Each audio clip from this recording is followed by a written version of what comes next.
warahmatullahi wabarakatuh. Sahabat PLN dan Bakapos dimanapun Anda berada, Alhamdulillah kita berjumpa kembali secara virtual pada kesempatan sore hari ini sambil menjelang berbuka puasa.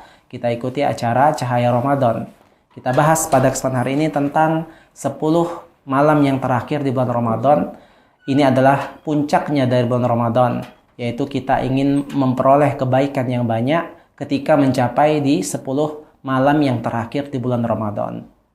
Sahabat PLN dan Bakapos dimanapun Anda berada, 10 malam terakhir inilah 10 malam yang dimana disebut sebagai babak final penentuan apakah Ramadan kita diterima oleh Allah Subhanahu wa Ta'ala, mendapatkan ampunan, mendapatkan rahmat, mendapatkan pahala yang banyak, ataukah justru tidak mendapatkannya.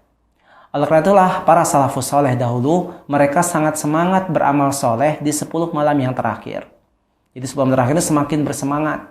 Ya, Rasulullah SAW dahulu dalam sebuah hadis kata Aisyah radhiallahu anha, anna Nabiya SAW kana yajtahidu bil amal fiha akthar min ghairiha.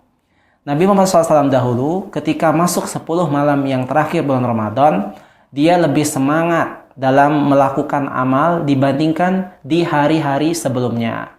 Jadi berarti semakin semangat dalam 10 malam terakhir.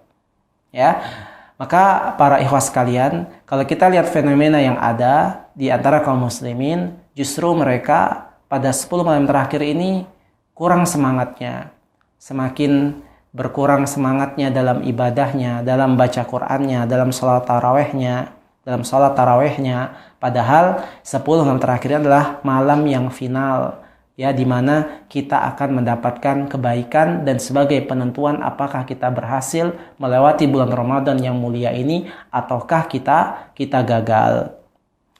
Para ikhwah sekalian yang dimuliakan Allah Subhanahu wa Ta'ala, Rasulullah SAW dahulu pada 10 malam terakhir beliau lebih semangat melakukan ketaatan karena ingin mencari sesuatu malam yang lebih baik daripada malam-malam yang lainnya, yaitu malam Lailatul Qadar, yang disebut sebagai malam yang lebih baik daripada 1000 bulan. Oleh karena itu Rasulullah SAW apabila masuk pada 10 malam yang terakhir ini, beliau mengencangkan ikat pinggangnya.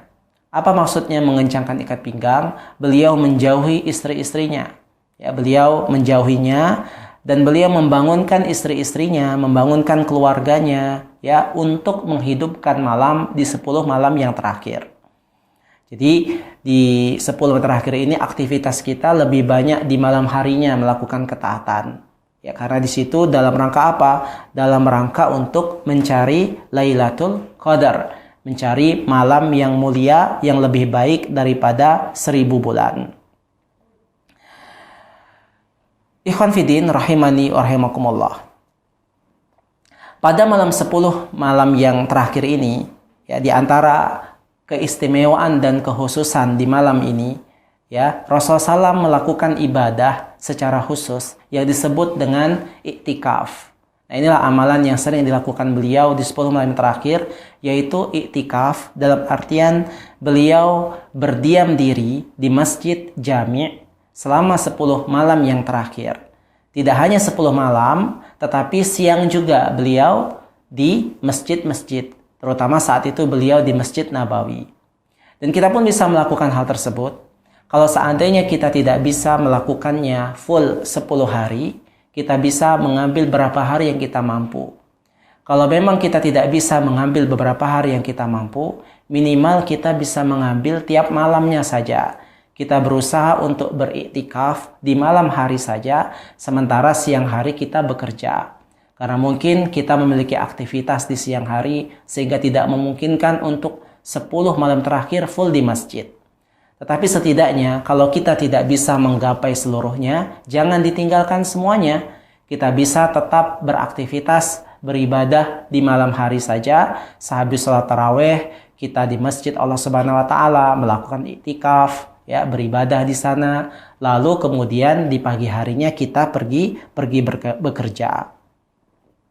Rasulullah SAW beliau iktikaf mengajak istri-istrinya, ya, dan selama iktikaf kita dilarang untuk melakukan aktivitas di luar masjid.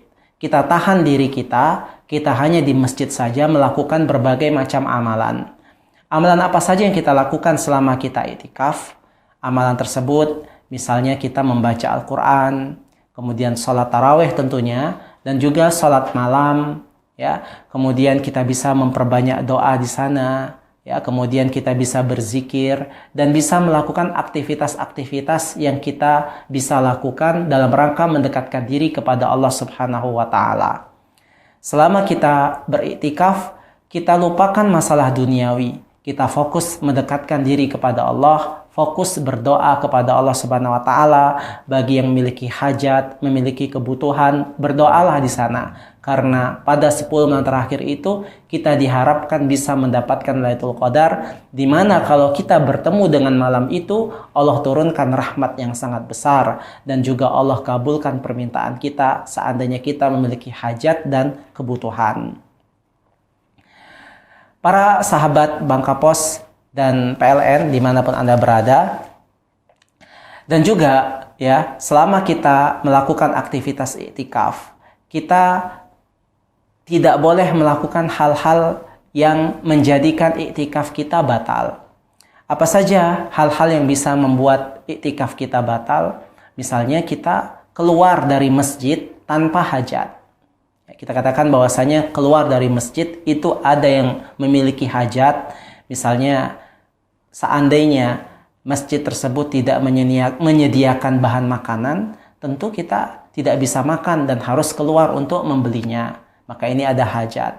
Atau kita seandainya ingin ke toilet untuk mandi, untuk bersih-bersih tubuh, maka ini adalah ada hajatnya.